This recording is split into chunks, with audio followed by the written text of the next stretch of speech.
Welcome to the Immune Boosting webinar. I'm Nicole Eichinger. I am your host. I'm going to share my screen with y'all so that you can see everything that we're needing.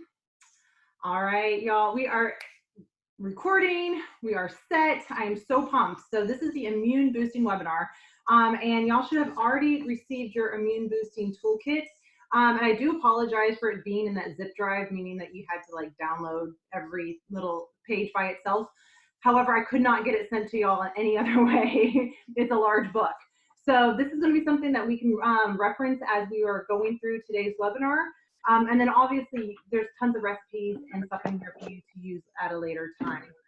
So I'm just going to go through and mute y'all if you are not already muted. And if you guys have any questions, definitely you can, like I said, feel free to ask in the chat box below, and there will be an open Q&A at the end. So let's get started. So I wanted to go over a little bit about myself and where I came from, how I'm this dietitian now helping you understand immune boosting foods. So I am originally from Texas, grew up there, military, kind of moved around a little bit. And then I went off to college at Texas Tech University, get your guns up, and received my bachelor's of science in nutritional science there. But I was a nursing major originally and moved into nutritional science because I had half my thyroid removed. And it was a trigger for me to like look into, wow, food is so powerful. Food can definitely have an impact on this. And that was kind of my turning point of my career. Was I'm so glad in a weird way that I had half my thyroid removed, because I thoroughly, and I believe that this is what I'm meant to do. I was put on this earth to teach you guys and to empower y'all about how to use food in a way that is really beneficial for you. I was nominated to be the graduate speaker of my dietetic internship. I got a job even before the internship was over. I started out at a pediatric hospital. I worked as a NICU dietitian, received some credentialing through the Baylor's University up in Dallas for the NICU training, went back down there. After having my own kids, I couldn't work 60 hours a week in the NICU. Found a part-time job at Home Therapies, which is a dialysis. I saw in that dialysis really money-driven. I saw things that were really scary, and a lot of things that could have been preventative. And here, that's what kind of my own health journey and seeing what I saw in dialysis made me the entrepreneur, small business owner that I am today. I still am an athlete at heart, and this will be something as a new, I think it's not next week, but the week after, I have a physical therapist, and that's what she says, I am an athlete. I'm a health warrior, meaning I have multiple health issues, but I can still do all the things that everyone else is able to do. I just have to do it just a little bit differently. And I'm going to share that a little bit differently, some of those things here in this webinar. So, y'all, for my goal for you is to show you how food heals and how for you to understand what I'm telling you. So if you do not understand what I'm saying, please use that chat box or save those questions for the end. Make sure you write them down. I don't want y'all to forget. I did this webinar twice already, and just they were keeping notes. And so at the very end of the webinar, it was really nice for them to be able to ask all the questions that they had. All righty, so this is what we're going to be talking about today. We're going to be talking about key nutrients. We're going to be talking about the power of plants, the superpower foods, and I've kind of coined that term. And I'm going to go over an example meal plan. So let's dive in. All right, so the first nutrient that is really, really important, and a lot of these actually, okay, so let me before we go dive into selenium, the way this works is our bodies need to have less inflammation in our body. So this is in addition to an anti-inflammatory diet. And so this is why I'm giving you this meal plan at the end, because what we need is kind of like an anti-inflammatory diet. Then we build upon with these key nutrients. Okay, so I do want to like know that if you just start doing all of these things, you might not see the full benefit if we don't have those other anti-inflammatory foods on board. And the cool part though, a lot of these key nutrients are anti-inflammatory foods, but they're just not going to be in the amounts that we're needing all throughout the day, but we'll go over that soon. So selenium is a really, really important nutrient because it is actually what major proteins in our body from the immune system are made from. So again, if we have inflammation in our body, the proteins that the selenium helps make cannot be made. It's either inflammatory proteins or immune proteins. It can't be made at the same time. And so these only end up working when the body has a reduction of inflammation. But if we can start incorporating majority of these foods, we're going to have a better chance at reducing that inflammation. So sources of selenium are Brazil nuts. And the Brazil nuts, you only need about 2 to 3 a day. If you go more than that, too much selenium, the first sign that you're going to notice is a little bit of diarrhea or some GI upset. So you'll be able to kind of guide your route. But that's why I like about 3 Brazil nuts as max a day. I take it for my thyroid. It's fantastic for so many so many properties of our body. But the main one that we're talking about today is this immune building source. So one of the things that we can start doing is when we make our rice, we go from white rice to brown rice, right? So that white rice, what they're doing is they're taking that outer layer of that seed off, and then they're tossing it away, and then they're spraying it back with B vitamins. So you're actually losing some key nutrients when you're getting that white rice. Something simple as switching it to brown is fantastic. One thing that you can see here, this oatmeal has some nuts and seeds on it. Maybe we can add some cashews, some sunflower seeds on top of your oatmeal. So just trying to think outside the box. How can I add in more of these? Mushrooms are a given in our family. We go through 2 huge cartons of mushrooms a week. And we can put those in anything, pastas, to making our own meatballs. You just anything that you can, or the majority of the time we actually roast them. So we'll put everything on a sheet pan, roast it in the oven for about 400 degrees. And I don't even have the time put anything on my mushrooms because the juices inside of them are going to kind of cook themselves. So it's really easy food to get in. Another really, really key ingredient is zinc. And zinc wears many hats. Okay, so many hats. We're not need to know all of these, but we do need to know that in addition to selenium and zinc, these are things that we do not want to take in a supplement unless you are followed by a health professional, especially with zinc, because zinc can actually cause, if you take it in too high of a dose. That's why when I see all of these like Zicams and zinc lozenges and all of these things, and it's just like, wow, zinc is actually in a lot of our foods. So if we are, getting too much of it, it can actually bind to heavy metals in our body, which we actually need a certain amount of heavy metals. And you're like, wait, isn't that a good thing? No, we actually, if you can become deficient, and the major one that we become deficient in is copper. So no more than 2 weeks. A lot of studies say no more than 2 weeks of zinc supplementation. So that's why, because that's when that deficiency in copper can happen. But what about using food as medicine, right? We're not going to have any deficiencies there if we start using it, because we're not going to overdo it. We're not going to get it in the wrong form. We're going to be able to give it in the right form. And one of the best ways to actually get zinc and have it be utilized is actually the sprouted. Like, so if things are, like, you can get the sprouted pumpkin seeds. I think the brand is called Go Raw that I get from Costco. So delicious, really, really good. And they're sprouted pumpkin seeds, and it's delicious. It's one of those like, wow, what was I missing out on? But like all these things, we need to now start thinking about how can we start incorporating these into our diets, right?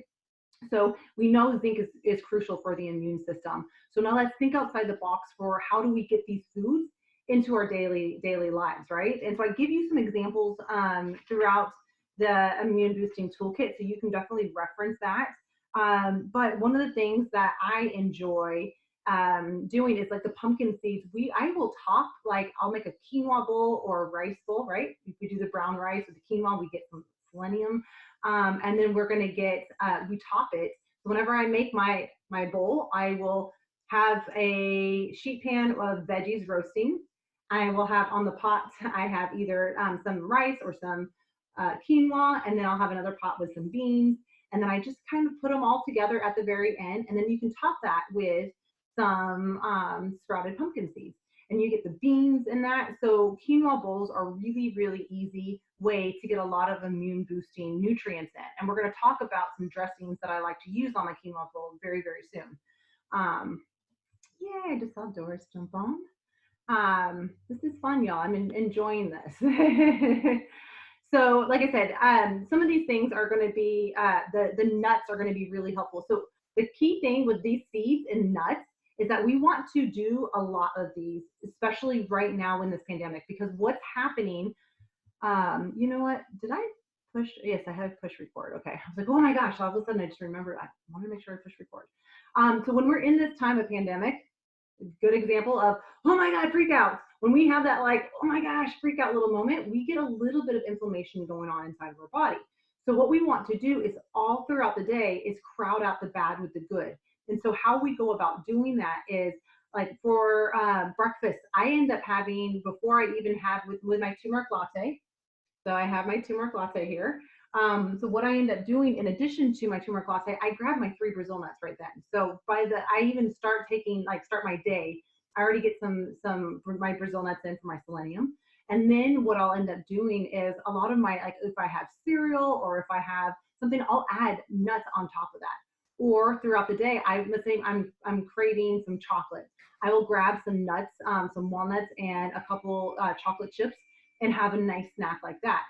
We can definitely like incorporate these foods that are not good for us, like chocolate, and do it in a way where we have more of this anti-inflammatory foods.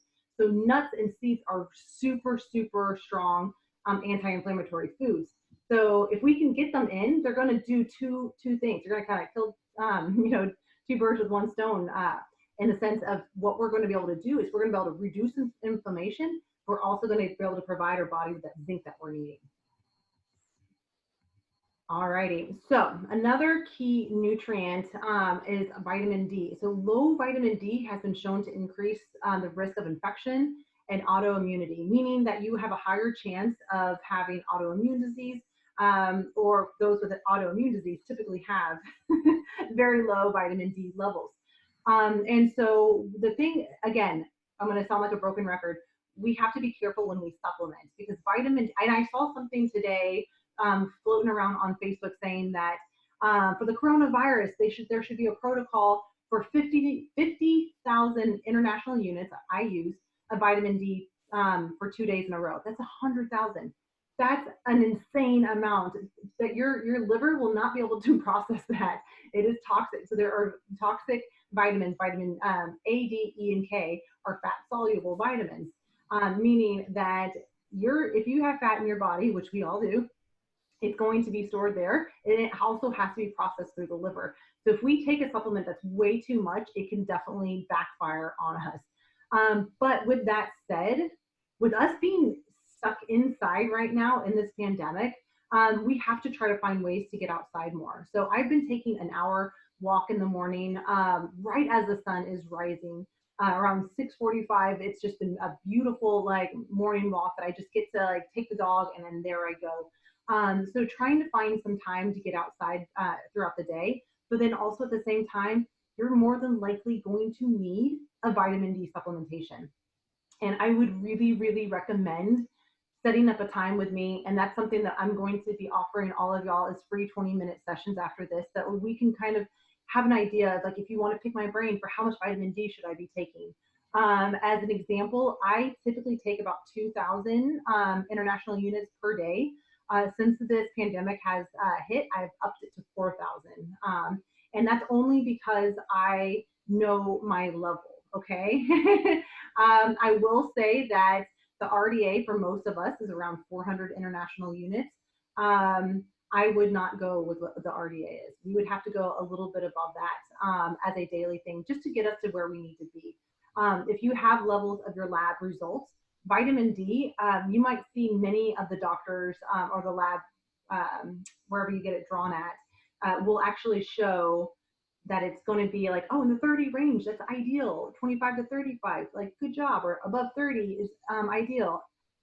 I personally am most comfortable when it's around 50 to 60, ideally around that 60 level. Okay, so there are some interpretations based on what a lot of our insurance companies will pay.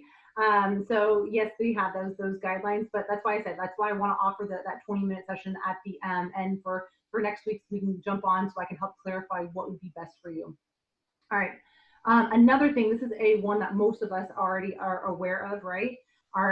This is the vitamin C. So vitamin C is one of the most crucial ones out there because you have such a higher demand for vitamin C when you are stressed, when you're sick, when there's illness. Okay, so all of these little like things right here mean that we're going to have a higher demand for it. So not just to go and again, supplements don't work for all the time. Okay, so vitamin C is a very unstable vitamin, meaning that it is oxidized very, very easily, meaning that when it comes into contact with the air, that air basically cancels out that oxygen cancels out the properties, the antioxidant properties. So it doesn't, by the time you get some like orange juice that's already been opened up, there's amount of vitamin C that's in it is like minute. Okay, so that's why we want to try to do fresh is best here. When it comes to vitamin C, fresh is best. And I gave you some great examples of how we can start to incorporate some vitamin C foods all throughout the day. Because remember, we're in a state of higher stress right now. All of us are. There's no way that you're not dealing with a little bit more stress than your typical. So that means that we all have a little bit higher demand for this vitamin C. And the good thing about vitamin C, it is not toxic, so you're not going to overdose on it. But we do want to start trying to find ways to incorporate this into your day. So shakes, smoothies are really, really easy for you to be able to get in a lot of high dose of vitamin C just like that without it oxidizing and losing that potency. Okay, and this is also goes to show that some certain ways of cooking methods do denature the activities, meaning that cooking it can actually lower the effectiveness. So if you're wanting to get the most benefits out of it, raw is going to be the best for you. However, with that said, many of us are walking around with a lot of stress, and our gut might not our gut might not be so hot. So if we're trying to do a lot of these raw foods, our body might not be able to tolerate it at this time. So this is going to be a nice little like, we're going to have to listen to our body a lot right now. All right. So we'll go into this probiotics for a second, but a way that I can, when you make like, let's say anything that you make, find ways to add in some vitamin C. Okay, anything that you're doing, find a way to enhance it. So when I have a bowl of cereal, I add my berries on top. When my daughter not too long ago, she's like, "Mom, can I have some lemon water and honey?" Sure. She wanted a little bit warmed up, and I don't know why. I was like, "Are you feeling okay?" She's like, "Yeah, I just sounded good." I was like, "All right." That's usually like a sick drink, right? Because we don't need to do Pedialyte because we can do lemons to get we can do some lemon, some lime juice, a little bit of honey, and we do some salt sometimes, and there we go. We have some Pedialyte, some Gatorade, right? Our homemade better version of it. So I can get all these alarms, like alerts. All right, so broccoli, we love broccoli, but sometimes some of us can't really tolerate it raw. So let's roast it. It's a great way roasted. We put it in the oven for 400 degrees, 20-25 minutes, easy. A little bit of avocado oil, some salt, delicious. Have some raw broccoli with some hummus or some ranch. Like, find ways throughout the day to incorporate it into your day. I do a lot of broccoli into our spaghetti and pastas, so it's an easy way to just. And one thing that I want to say is my husband for the longest time would be throwing away the stems. And I finally the other day was like, I eat them, and I'm like, you should try eating those. And he did. He was like, oh, they're actually way more delicious than I thought. So don't toss things out. We can always find ways to reuse them, or you'll surprise yourself by eating something and liking it. All right.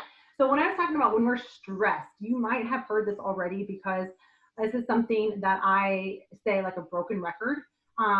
If you are stressed, the blood flow that goes to your intestines are shunted. So it does not happen anymore. So that blood goes a different route. And so instead of fueling that amazing like gut of yours, those intestines, what ends up happening is that blood goes to your muscles because, hey, you're in that fight or flight, right? So this is what we're living in right now. We're living in what I like to call that freak out mode, which is our sympathetic nervous system. We need to go into that parasympathetic. We need to go into that repair mode.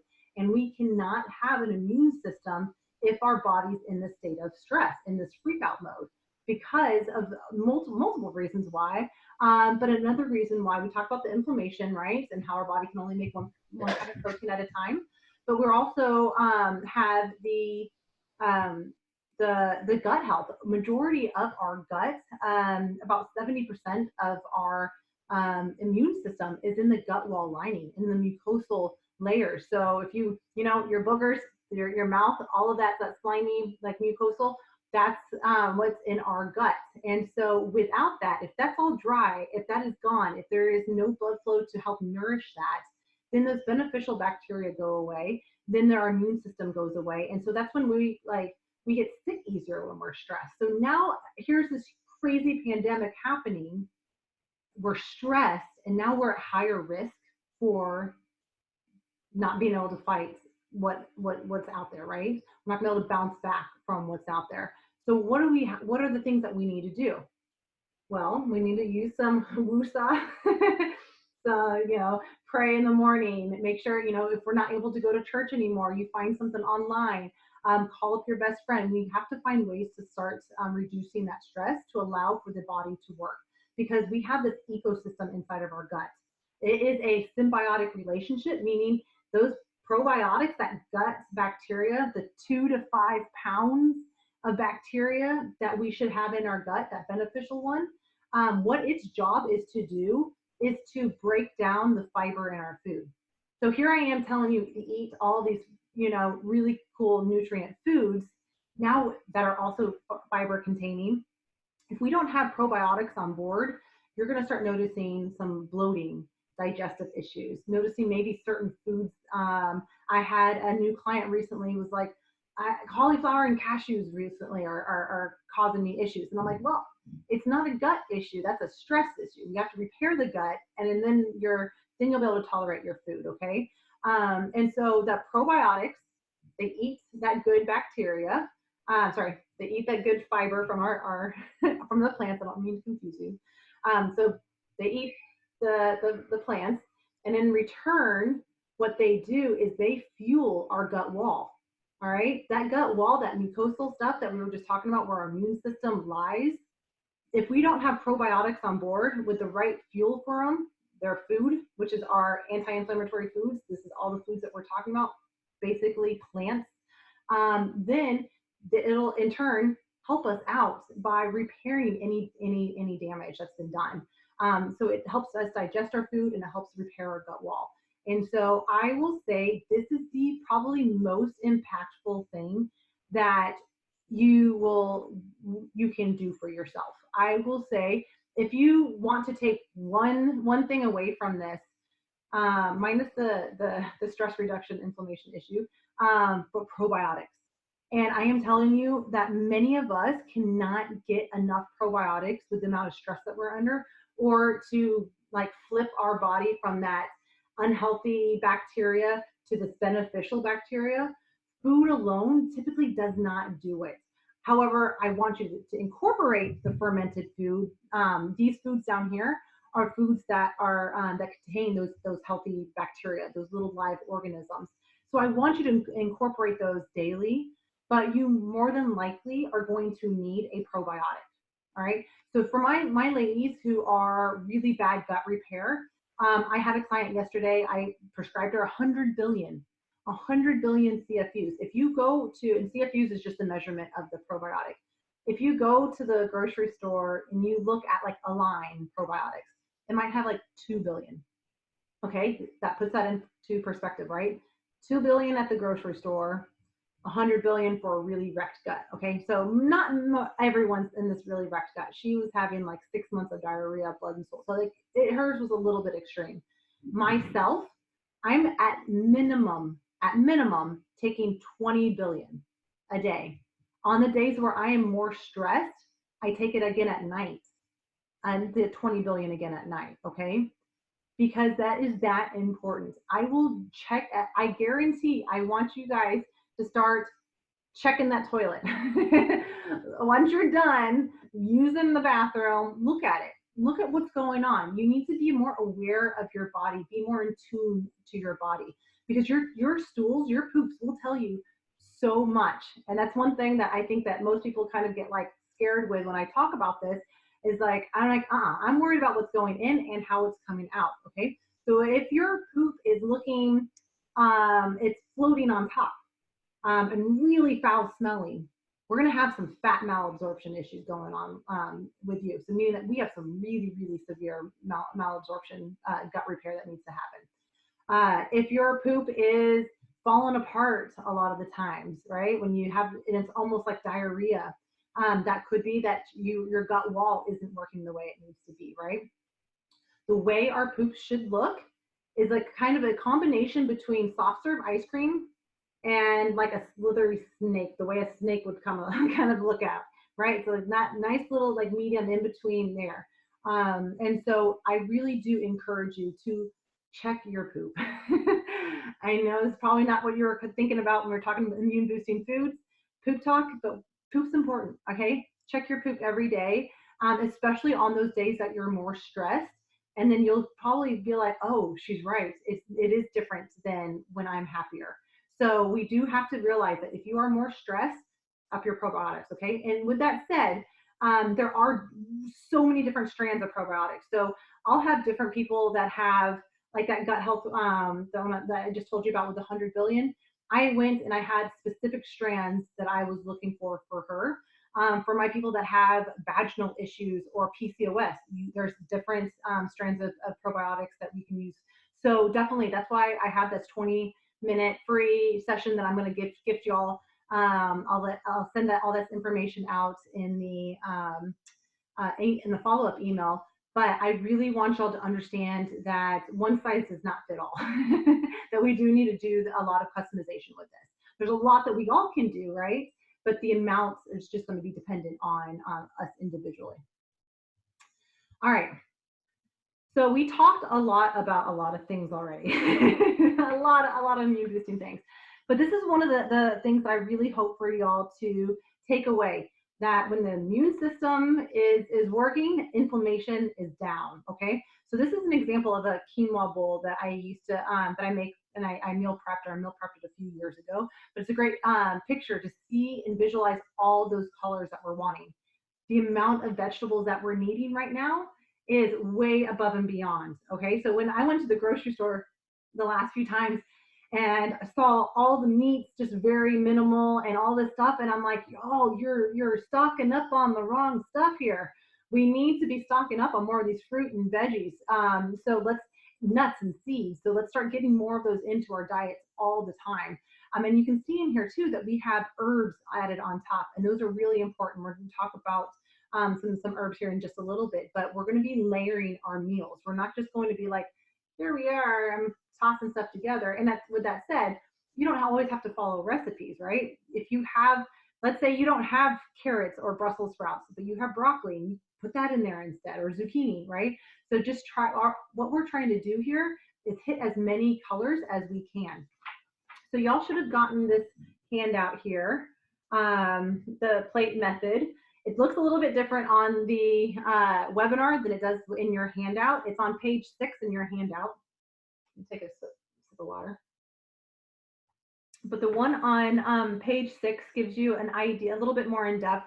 The one that I have here is kind of a vegetarian one, but it just goes to show you the amount of vegetables that we're wanting to do. So we have half a plate of vegetables, right? At least half your plate veggies. And this is how this anti-inflammatory diet comes together, okay? This is how we start building all of this. Hello, I see more people popping on, I love it.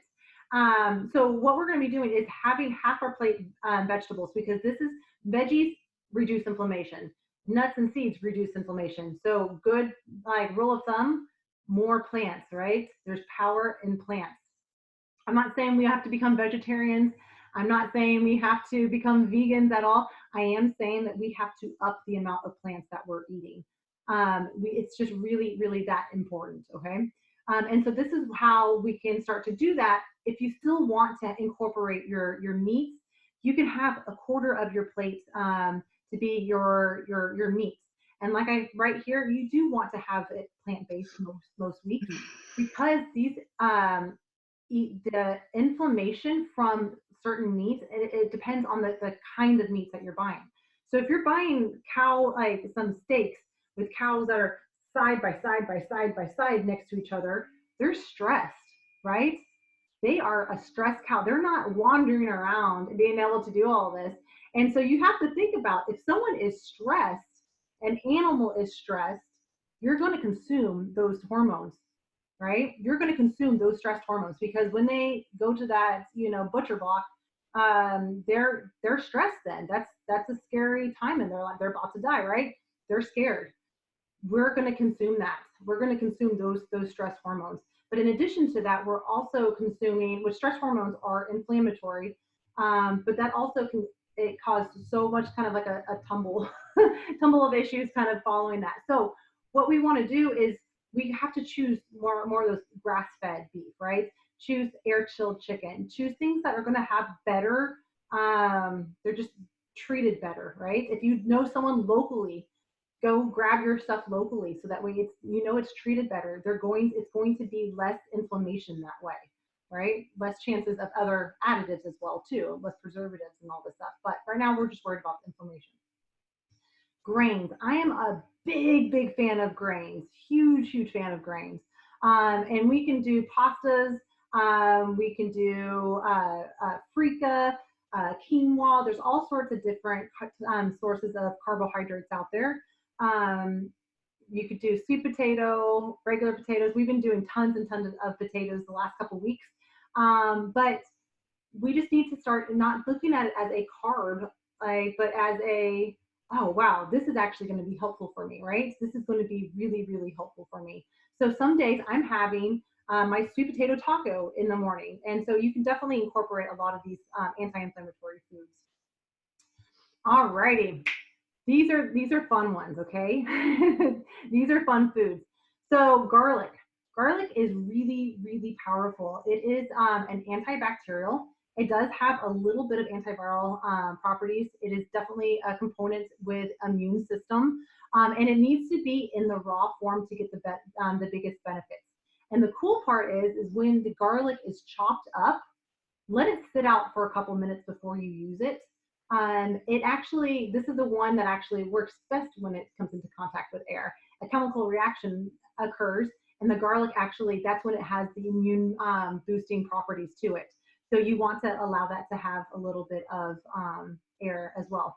And so, let's see. I'm trying to figure out where I put the recipe. There's a couple of little recipes on page 8 and the ways to incorporate garlic into your day. And I might have put it into the oregano one as well. So yes, so I like to do, whenever I am sick or if someone around me is sick, I like to do some really powerful shots. And they're potent, okay? So I chop up some garlic. I add in some oregano if I have some fresh oregano, which I always do. Some ginger, some turmeric, okay? And then a squeeze of some lemon or a lime for that vitamin C. And then you can add a little bit of ground pepper to add that turmeric to absorb a little bit more. You can add a honey if you need it a little bit. But a lot of times I will just shoot it, plug my nose, and take a shot of it. It is so powerful. It does not taste good, but it is like an immune boosting shot. So that is something that you can definitely do 3 times a week and just get your immune system going and using all these foods that you already have on hand. If you're going to use the oregano oil, it burns. It burns when you take it. Oregano is antiviral. It is so cool. So whenever I have had any sort of sinus infection, any sort of anything when it's upper respiratory, oregano is like your go-to, and it should be your go-to. And it's one of the easiest plants to like grow as well. So if you are a new green thumb, definitely try some oregano because it's very, very hard to kill because of this antiviral protective. The benefits that we're getting from these plants are the plants' protective properties for themselves. So they're protecting themselves from, you know, bugs and pesticides and all this other stuff, right? And so they have to have these amazing powers to them. And that's the cool thing is that we now learned that, oh, they have that they give us those protective properties. So what I'll do is I have the oregano oil in capsules, and I'll take my oregano oil a couple times throughout the day, and it knocks it out by day 2. No sinus anything. It's like it's so powerful. It's really, really cool. So I enjoy that. And so if you don't have the capsules, it definitely, and you have the oregano oil, you definitely will need to have a carrier oil with it. So some sort of coconut oil, jojoba or whatever all the sorts of olive oil even. My kids have taken shots in olive oil with oregano when they had their issues, and they know they plug their nose and they take a shot and they drink some milk or some almond milk or something along those lines to help kind of clear that out. But it's super powerful. So I would really encourage y'all to look into either getting yourself a plant of oregano. And if you're going to use the plant, you're going to need a large volume of those leaves. And so I just like to incorporate that a lot of times into my dressing. So this oregano leaves, like when I was talking about the quinoa bowls, I like to use the oregano with some fresh garlic, chop the garlic up, some lemon, some paprika, a little bit of honey, some olive oil, sometimes some water, mix it up. And it's a really easy dressing. And it's an immune boosting dressing as well that you can add on top of salads or veggie bowls, or even drizzle it on top of your chicken or whatever, your pastas or something along those lines. But when you're cooking with oregano, just like any other herbs, you do want to try to use it at the very end because the protective properties can cook out. And also the flavor does cook out a little bit too, unless you're in like a stew or a soup where it gets to stay in that pot. But when you're sauteing it at a higher heat, that will definitely denature the effective properties. So it doesn't allow those protective properties to come out. And then also the flavor, just that, and it's like that with herbs and also anything citrusy. So any lemon or lime you want to also drizzle at the very end. Another superpower food are the mushrooms, and these are the medicinal mushrooms. And I left you guys with a few of my favorites, and also a code to grab your own if you would like to as well. I use the Fresh Cap mushrooms. Their website has tons and tons of cool recipes. I incorporate my mushrooms into my turmeric latte in the morning. So what I end up doing is I make my turmeric latte, turmeric powder, fresh ginger, and some cinnamon, and some almond milk, warm that up, and add a little bit of honey, some black pepper. Some days I'll add some coffee if I need a little bit extra pickup. But the cool thing is some of these mushrooms are my coffee now, okay? Because certain mushrooms like cordyceps, actually, if you remember back to science class in high school or middle school even probably, ATP. Do you remember that ATP is the energy center of our cells, right? This is how energy is made and formed. Well, their cordyceps actually makes ATP in your body. So it gives you energy by literally making your body's energy. It's so cool. Reishi mushroom is a great mushroom for calming. So if you are a little bit more stressed or you have difficulty falling asleep, reishi mushroom is a great mushroom to help calm you down, to help you go to sleep. There's all sorts of I could keep going on all of these, but the important kind of concept to get with these mushrooms is that they block the inflammatory pathways. So it's like shutting the door on the inflammation. It doesn't allow the pathway to actually be open. So it acts on inflammation in another way than you will get through antioxidants or through your omega-3 fatty acids. So it's a really cool, and the point of what we're trying here is we're coming at our health, at our immune system from all these different angles. All right, we're not just going down this one line. It's just multiple things coming to support a healthy immune system. And this is one that always gets me nervous because my mom is on. So other ways to help reduce inflammation. And this is really important because, again, when it comes to having all these amazing foods actually work for you, we have to reduce inflammation in the body. Again, right? Our body will not work in a state of freak out mode. We have to go from freak out mode into repair mode. And the way we do that, and that's just my words of for y'all to understand, to get out of the sympathetic nervous system to parasympathetic, if you want to go that further and understand that. I know I see a nurse on there, so she might enjoy that. But we have to calm the body. So one of the things that I have started doing is my morning walks is now my state of meditation, right? So instead of when my husband was working outside the house, I had to stay home for the kids. So I was using that time to meditate. But now that he's home and I can take out and while they're still sleeping and I can go, hit the ground on the trail with the dog, that's my time. I don't listen to anything. I mean, I could, but I look around. I enjoy the trees. I saw a really cool flower from a banana tree yesterday. Like just certain things, like hearing the birds, right? You start to notice and be in the moment more versus on our phones scrolling all the time. When's the next best thing? What's the next best thing, right? We're in this like fast-paced movement. We need to calm down. So some of the things that we can do is meditate. And meditation is for everyone. And that was something when I first started to meditate, I thought you had to be like, no, it's just a way of connecting to God and a way of connecting to another source that's outside of you. And it's a way to get and calm your body and your mind. And there is so many like free ways to go and meditate. My kids meditate before they go to bed. I just put on a nighttime kids meditation and they're asleep like that. There's no more running around, coming downstairs, Mom, I need this.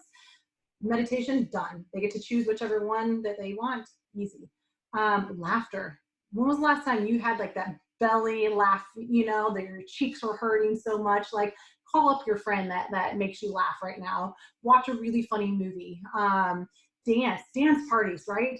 Get some music going. The amount of science behind like movement and laughter and dance is so powerful. There's different musics that I have for different things. I have a different music that I focus on when I'm working. There's different music when I have with my kids, right? So find the ones that are going to uplift you and bring you up to that level. And we want to try to do as much of this throughout the day, right?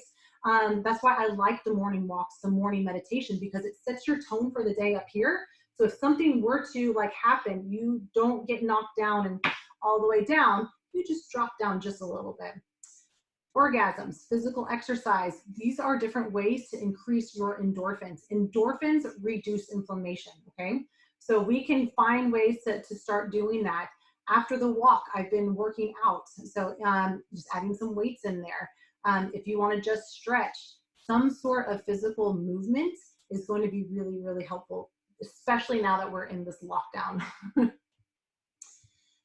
All right, so here's an example of a day that I like to eat. So I kind of went from, you can start right here and go either the top route, mixed match, or whether I don't eat all of this in one day. It would be a lot, but you can see the amount of color that's there, right? So a lot of these foods, I'm gonna say almost all of them, you have the recipes too, except for like the cauliflower, the turmeric cauliflower, which if you haven't ever made turmeric cauliflower, turmeric and cauliflower go so well together and it almost becomes sweet. It's so good. So you can just Pinterest some recipes for that. But I typically start my day with a turmeric latte, anti-inflammatory. And y'all have the recipe for the turmeric latte.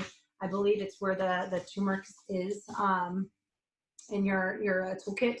I started off like that, making sure I'm setting the tone for the day. Then I have my breakfast or a snack. Sometimes it's snack first before breakfast. But again, do you see the amount of color that's repeating itself throughout the day? And then again here, you're getting this combination. We're not just having the fruit, but we're having the fruit with a nut. Because if we're having just fruit alone, we're gonna get a spike in our blood sugars. And the point that we're trying to do, when we want consistent blood sugars all throughout the day. So when we're stressed, our blood sugars spike up a little bit. We have those little moments, but any little spike of blood sugar, that can cause inflammation as well. So if we want to reduce inflammation, skipping meals is not a helpful way. Keeping those, so if you're like, okay, I can't have my lunch, or I'm too busy for it, have something. Have some sort of something in you. Don't skip altogether. But like I said, a combination of a fruit and a nut is a really simple, easy combination to help out with reducing inflammation, but also keeping those blood sugar stable, and to help you kind of carry over to your next meal. And like I said, all these recipes y'all have. And the main thing that I want you guys to take away is that when you're adding all of these foods into your body, these other, inflammation reducing tools, is that we have to listen to our body. Because if I'm telling you, oh, go work out, but you're like in the state of really, really stress, with the workout that you need to be doing is like Pilates or yoga, not I'm gonna go hit and lift really, really strong weights, right? So we have to listen to our body. If you're in that state of exhaustion, we can rest. It's okay to take a nap, right? It's okay to not be okay, but we have to listen to your body and not push through. I see a lot of times that we're trying to, I have all these foods, I'm just gonna try to do it and push through, but then maybe you're not tolerating it in your gut or something. But the biggest thing I can say is listen to your body. So that is it. That's what I have for y'all. You guys can unmute, and I will stop the share, and let me see. I don't see any questions in the group chats. Does anyone have any questions that I can help you out with now that we're done? Okay, with your probiotics, I do that Gera, whatever it is, Dophilus, and that's 3.4 billion. You were saying take 20 billion? I've been taking 20 billion, yes. So, okay, because I was always leery about taking more, but it doesn't matter then. But you should. No. I mean, but I also have anxiety, yeah, right. So I am also I have a little bit more days where I'm like, I need a little bit more. So that would be to gauge you. I would say a good kind of starting point for most of us would be about 10 billion. See how your body does with that. I mean, you're going to be right about 10 billion if you take about 3 of them. And see just how your body tolerates that. We've always just taken one a day. Yeah. Well, that's a great maintenance dose. So we're in a state right now of this pandemic where we need a little bit more bump it up than what we're getting. Okay. So which kind do you use, Gail? I didn't. It's the Gera Dophilus. Can you see it? Gera? Yeah, send me a picture. Send me a picture. Okay. Yeah. I started taking the Sprout. It's refrigerated. Oh, okay. Yeah. I've taken a Sprouts brand recently because I have taken the Garden of Life one and I was like, it was good. But then when I took the Sprouts one, my stools were just I was like, oh, this is what my body was liking. So you also have to realize too, that they're not all created equally, and you will also not respond the same way to all of them. So you might have to try different ones out. Try different ones. Okay. What would be the best one for you? Okay. So, and this includes kids too. All of what we're talking about is definitely for all of our kids too. I have my kids on 800 units of vitamin D. They take their probiotics daily. So they're getting their stuff as well. I'm trying to make sure that we're all protected here. We're all trying to do our best, right? Now, when you have your oregano pills, do they give you heartburn? I don't normally. I've only, honestly, to be completely honest, I have had heartburn once in my life. And that wasn't even when I was pregnant. Unlike us. So, no, not for me. However, there has been times where I burped and I was like, ooh, there's some oregano. But that was very few and far between. And I typically take it, I take it in the morning on an empty stomach, but then throughout the day I have food in my belly. So right.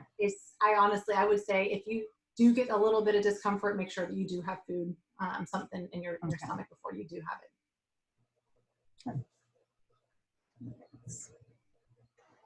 Anything else? Ashley and Doris and iPad 85. Anything from you, Erica? Aha, figured out how to unmute it. Hi. Hi, Mom. Hi, Aunt Dan. Hi, Nicole.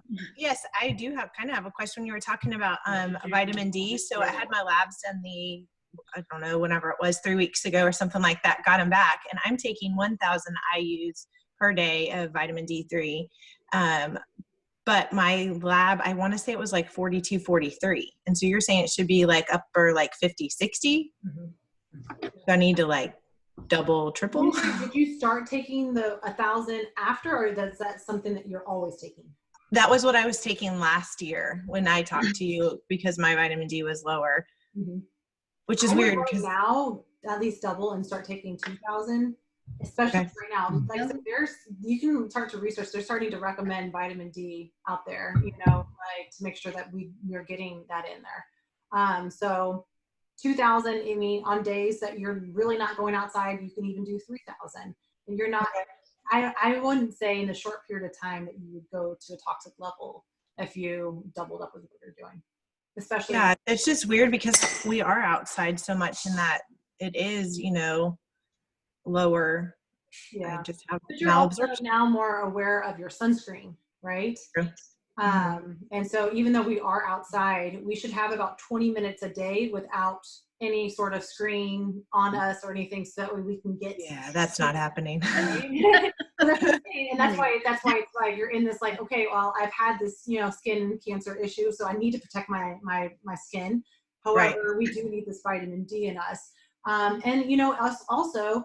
It has multiple steps to go through until it becomes activated. It goes through the skin, then the liver, then the kidneys, right? And so it's multiple steps. So if something, maybe, I don't know about y'all, but I've had more drinks this last couple of weeks than I typically do. So if our liver is processing other stuff, it's not going to be as efficient of other, so I'm being completely honest. I'm not getting wasted, but I am having a beer. No, but a glass of wine's okay. Yeah. Well, that's what I say. I do want to be like completely transparent that I'm not this perfect, like, oh, I eat only this, like what you see. Yeah, that is a typical day for me, but I also have my chips and salsa. I also have, days where I want this. And so when we're talking about this, it's not trying to be perfect. It's let's try to do the best with what we have, right? So, hey, Ashley. So what we're going to try to do is we're crowding out the bad with the good. So I know Sarah actually in our Health Warriors group was saying that she was doing some potato chips and some popcorn, and she was like, is that too much? I'm like, no, it can definitely fit into a healthy lifestyle. The point is if you're doing that and if everything else is really inflammatory, then yeah, we need to kind of figure out this balance here. But if you're having this like anti-inflammatory where you're doing a lot of the foods and recipes, like that are similar to what's found in this toolkit, you can have those other items and it really not affect you that much. So, yeah. Well, this was a lot of fun. Anything else? I could definitely keep talking. I enjoy this. How do you get kids to eat more of their vegetables and eggs? And eggs? I'm not a good egg eater, so yeah. It's okay. I'm not. I don't force eggs into people. And I love them. You too. I'll take them with cheese. Well, eggs could be the reason why I don't do a lot of it is because I deal with a lot of clients that have hormone issues, and so when we are consuming eggs, they can definitely disrupt our hormones because there are very much so a lot of hormones in a little thing because they're supposed to be growing up into a chicken, right?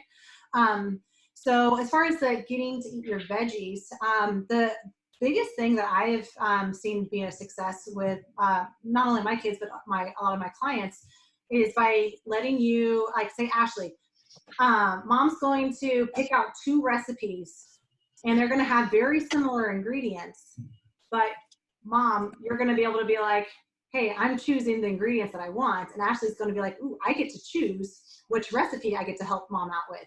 So more having her in the kitchen more, having her have a little bit more say in what she wants to eat.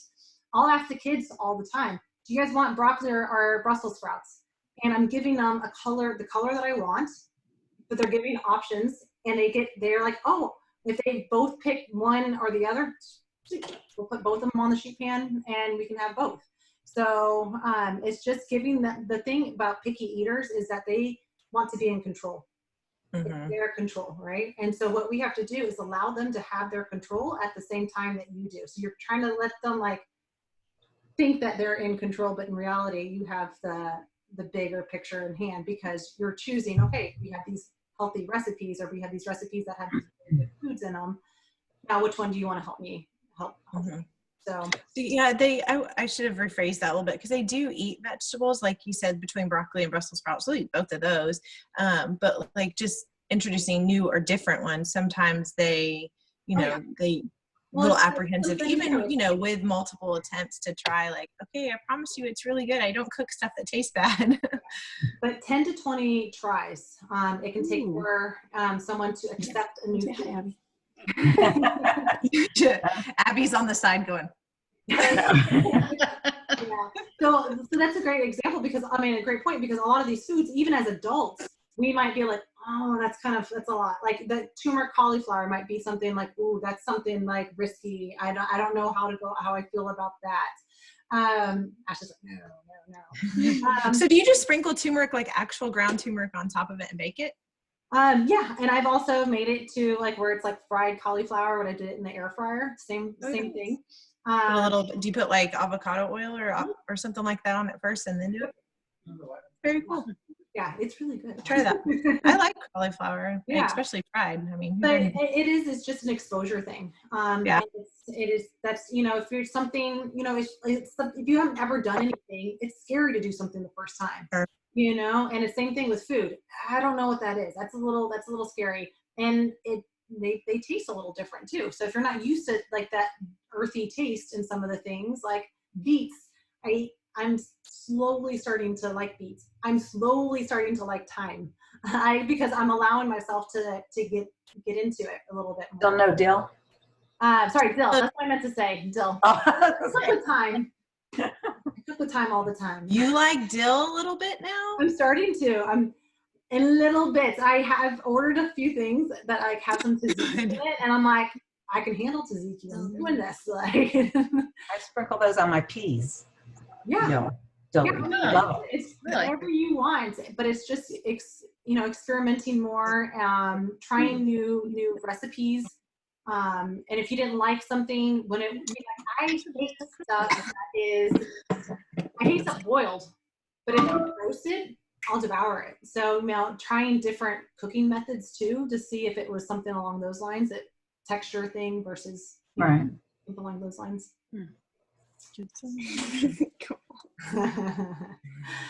Well, friends and family, this was so much fun. I enjoyed this. I have so much fun with y'all. And so, like I said, what I'm going to do for you is I'm going to gift you all free 20-minute sessions.